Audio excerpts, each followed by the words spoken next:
হজরত শাহজালাল রহমতুল্লাহি আলাইহির মাজারের বহু আলোচিত পুকুর হচ্ছে এটি। আমরা ছোট সময় এর মধ্যে থাকা গজার মাছের বহু কল্প কাহিনী, রূপকথার গল্পের মতো কত কিছুই না আমরা শুনেছি। এর থেকে আমরা আজকে দেখার জন্য চলে এসেছি শাহজালাল রহমতুল্লাহ আলাইহির মাজারের পুকুরে।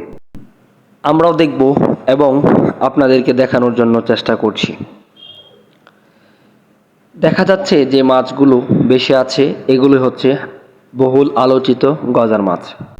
পুকুরের পানিতে যেগুলো বেশি আছে এগুলো হচ্ছে গুড়া মাছ। এই গজার মাছকে আশেকান ভক্তগণরা এসে এখানে খাবার দিয়েছে।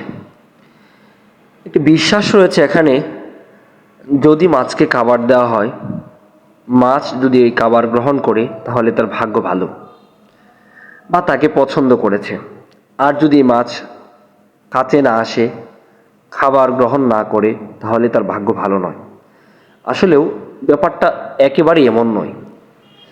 ইসলামে এ ধরনের বিশ্বাস রাখা মারাত্মক বড় গুনাহ। এ ধরনের বিশ্বাসকে আমাদেরকে পরিহার করতে হবে।